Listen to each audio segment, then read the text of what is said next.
شیطان کا وسوسہ، پتہ نہیں قبول ہوگی یا نہیں، اتنی دعا تو مانگ چکا ہوں، ابھی تک تو کوئی نتیجہ سامنے نہیں آیا، اور مانگنے کا کیا فائدہ ہوگا؟ کیا واقعی دعا مانگتے ہوئے یہ وسوسہ نہیں آتا سب کو؟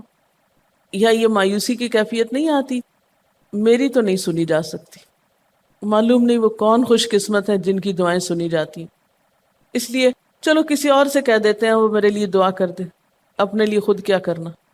تو شیطان ہمیشہ دعا مانگنے کے عمل میں رخنا ڈالتا ہے، خلل پیدا کرتا ہے، کیونکہ دعا ایک ایسا عمل ہے جو اللہ اور بندے کے درمیان ایک محبت کا تعلق پیدا کرتا ہے، ایک اپنائیت کا تعلق پیدا کرتا ہے، ایک تقرب کا تعلق پیدا کرتا ہے۔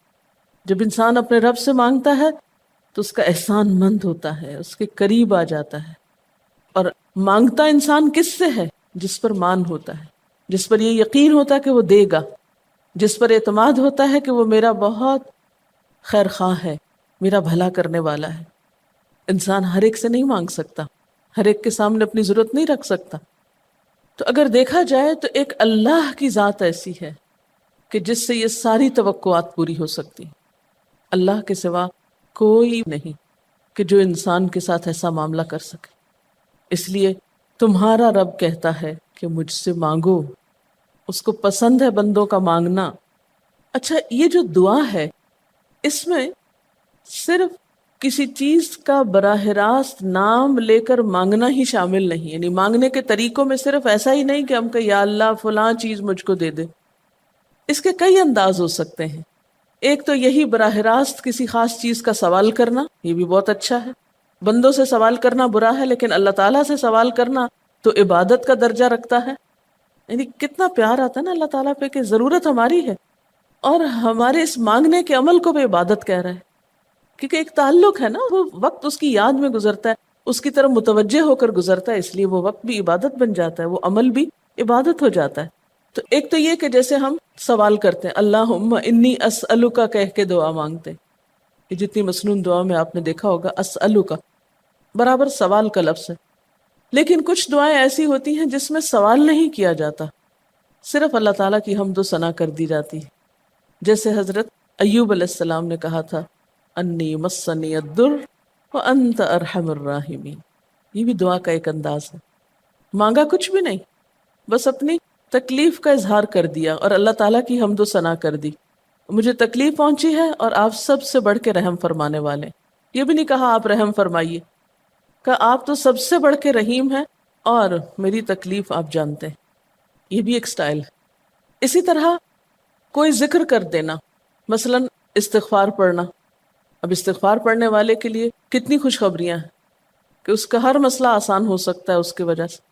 خیر اس میں تو بخشش کی طلب ہوتی ہے، ایک طلب کا انداز ہے، لیکن استغفار جو ہے وہ عام دعا سے ذرا مختلف ہے۔ اسی طرح درود شریف پڑھنا، اس میں اپنے لیے تو آپ کچھ بھی نہیں مانگ رہے ہوتے، نبی صلی اللہ علیہ وسلم کے لیے مانگ رہے ہیں، لیکن وہاں کیا ہو رہا ہے کہ جب آپ ان کے لیے رحمت کی دعا مانگتے ہیں اللہ تعالیٰ آپ پہ 10 رحمتیں فرماتے ہیں۔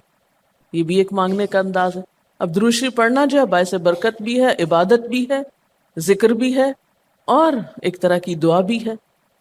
اسی طرح بعض اذکار کے آپ نے کتنے فائدے دیکھیں، صبح شام کی دعاؤں میں آپ دیکھیے، آپ پڑھتے ہیں بسم اللہ الذی لا یضر مع اسمہ شیء فی الارض ولا فی السماء وہو السمیع العلیم۔ یہ صرف ذکر ہے، اس میں آپ مانگ تو کچھ نہیں رہے، لیکن کتنی فضیلت ہے اس کی کہ جو شخص یہ دعا پڑھے گا اس کو کوئی چیز نقصان نہیں دے گی۔ اس میں آپ یہ نہیں کہہ رہے کہ یا اللہ میں تجھ سے سوال کرتا ہوں کہ ہر نقصان دہ چیز کو مجھ سے دور کر دے، نہیں۔ پھر اسی طرح اللہ تعالیٰ کی حمد و ثنا کے جو کلمات ہیں، مثلا لا الہ الا اللہ وحدہ لا شریک لہ لہ الملک ولہ الحمد وہو علی کل شیء قدیر۔ عرفات کی حدیث میں آتا ہے کہ آپ نے فرمایا کہ عرفات میں میری دعا اور مجھ سے پہلے انبیاء کی دعا یہ کلمہ ہے، یہ لا الہ الا اللہ۔ اب اگر دیکھا جائے تو اس میں تو کوئی دعا کی بات نہیں، یہ تو صرف اللہ کا ذکر ہے۔ تو یہ بھی مانگنے کا ایک طریقہ، آپ مانگے کچھ نہیں، بس صرف ذکر کرتے رہیں اس کا بیٹھ کے۔ اسی طرح آپ دیکھتے ہیں کہ طواف کے دوران آپ کیا پڑھتے تھے، سبحان اللہ والحمد للہ ولا الہ الا اللہ واللہ اکبر۔ اب یہ دعا تو نہیں، یہ تو ذکر ہے اللہ کا۔ تو اللہ تعالیٰ کا ذکر کرنا، اس کی کتاب کی تلاوت کرنا، اس کو پڑھنا، علم حاصل کرنا، یہ ایسے اعمال ہیں کہ جن میں مشغول ہو کر انسان کے لیے کائنات کی ہر چیز دعائیں کرنے لگتی، طالب علم کے لیے بہت سی مخلوق دعائیں کرتی. آپ مشغول ہو گئے کسی اور کام میں، خدمت خلق میں یا علم حاصل کرنے میں، اور اللہ تعالیٰ کی مخلوق شروع ہو گئی آپ کے لیے دعائیں کرنا. عرش والے فرشتے آپ کے لیے دعائیں کرنے لگتے ہیں اگر آپ ایمان لا کر اچھے کام شروع کر دیں. تو اللہ سے مانگنے کے مختلف انداز ہیں، ڈائریکٹ مانگنا بھی اور مختلف عبادات کرنا بھی. اسی طرح وَاسْتَعِینُوا بِالصَّبْرِ وَالصَّلَاةِ، مدد مانگو صبر اور نماز سے. ٹھیک ہے، نماز میں انسان بہت سی دعائیں پڑھتا ہے، لیکن اگر مشکل وقت میں انسان صبر کے ساتھ نفل پڑھ کے اللہ تعالیٰ کا ذکر کرے اور اس کو سمجھ نہ بھی آئے کہ کیا دعا مانگو، کیونکہ بعض پریشانیاں ایسی ہوتی ہیں کہ انسان منہ سے کچھ نکال بھی نہیں سکتا، تو یہ نماز بھی کافی ہو جائے گی. وَقَالَ رَبُّكُمُ ادْعُونِي، اور تمہارا رب کہتا ہے مجھے پکارو. اور پکارنے کے کئی انداز ہیں. دل ہی دل میں پکارنا بھی آتا ہے، چپ کے پکارنا بھی آتا ہے، اونچی آواز سے پکارنا بھی آتا ہے، اکیلے پکارنا بھی آتا ہے، سب کے ساتھ مل کے دعا کرنا بھی آتا ہے. کوئی دعا مانگ رہا ہو تو آمین کہنے سے بھی بات بن جاتی.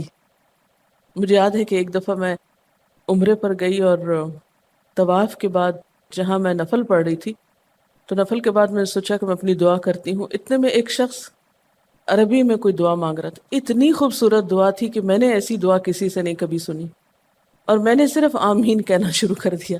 میں نے کہا یا اللہ، میری تو نہ زبان میں اتنی بلاغت و فصاحت ہے، نہ مجھے اتنی باتیں آتی ہیں، مجھے تو مانگنا بھی نہیں آتا، تو بس جو کچھ یہ مانگ رہا مجھے بھی یہی دے دے. میں نے صرف آمین آمین آمین کہنا شروع کر دیا.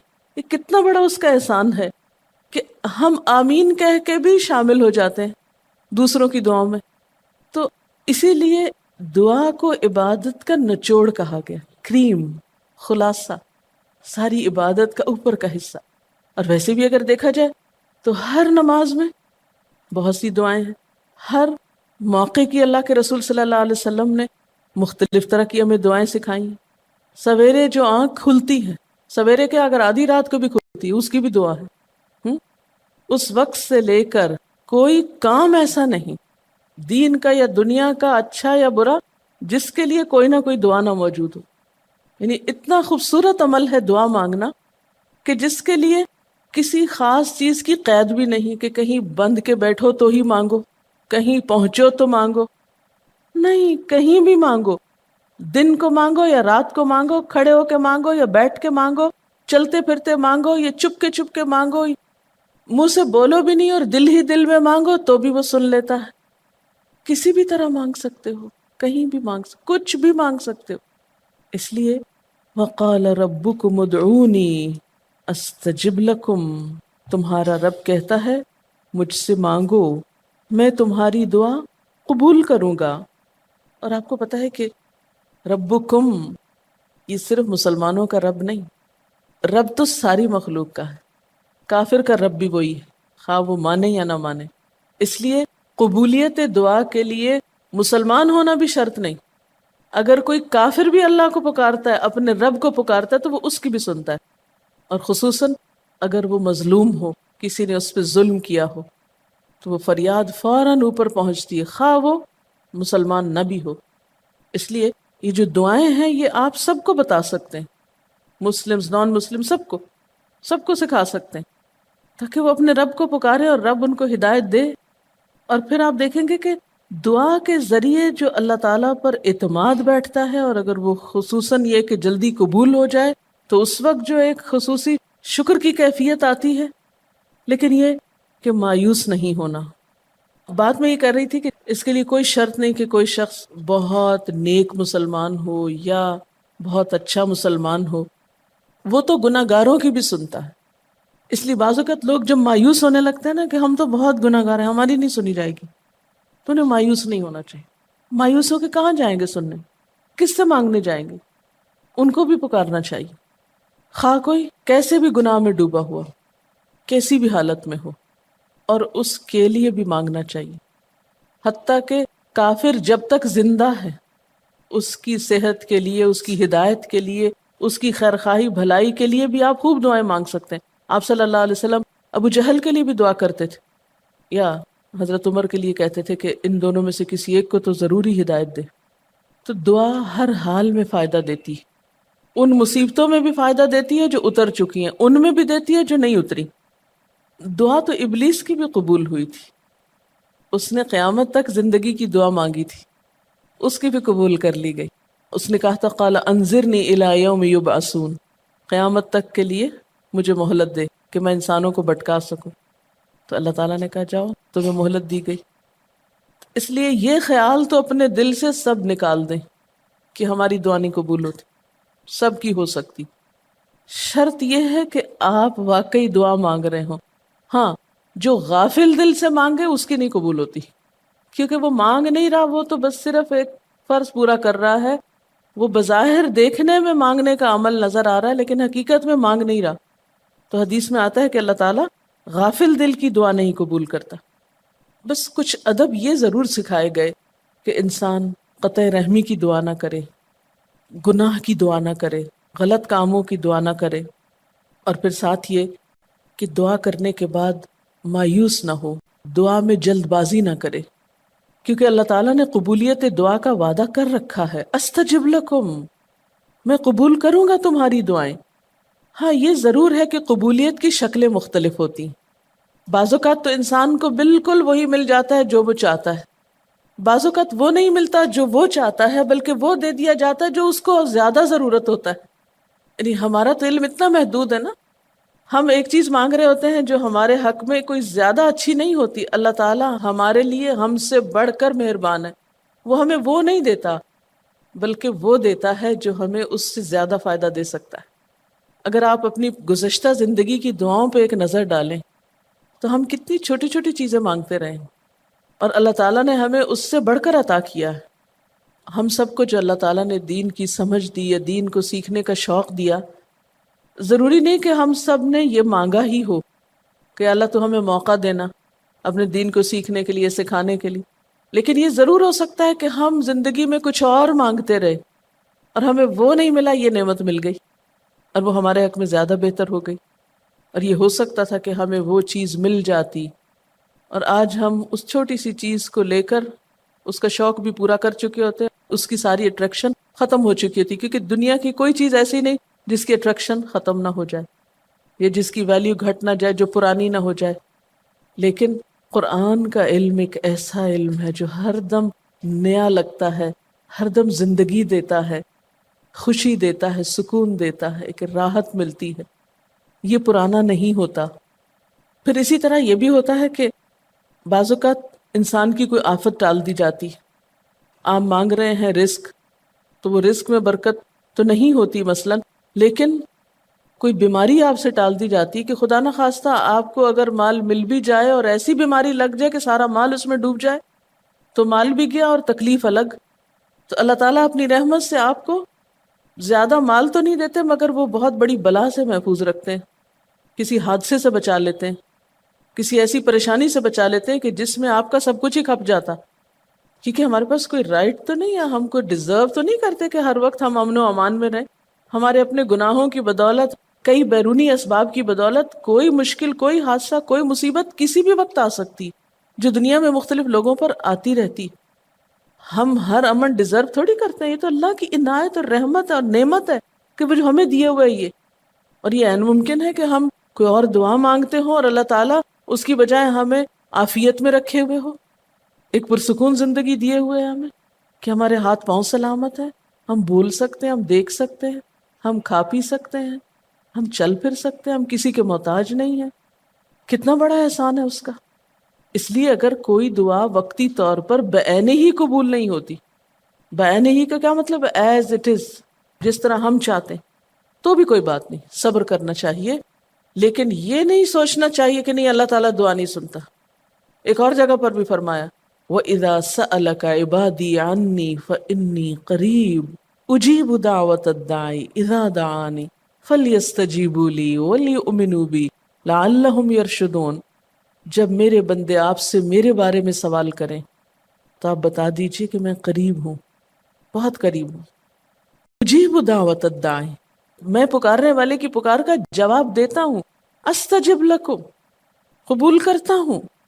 یہ ایسے ہی دل کے بہلانے کے لیے نہیں کہا گیا، یہ حقیقت ہے، یہ سچ ہے، اس پر ہمارا ایمان اور یقین ہونا چاہیے پختہ، اور اس کو چھوڑ کر اوروں کے پاس نہیں جانا چاہیے، کسی اور سے نہیں مانگنا چاہیے، صرف اسی سے مانگنا چاہیے، کیونکہ یہ عبادت بھی ہے اور پھر وہ ہر چیز دینے کے قابل بھی ہے، اس کی قدرت، اس کا علم، اس کی رحمت ہر چیز پہ چھائی ہوئی ہے، اس لیے اس سے مانگتے چلے جاؤ، اور پھر کبھی ایک انداز سے، کبھی دوسرے انداز سے، کبھی تیسرے انداز سے، لیکن اس سے ہمیشہ اچھی امید رکھو، لا تقنطوا من رحمت اللہ۔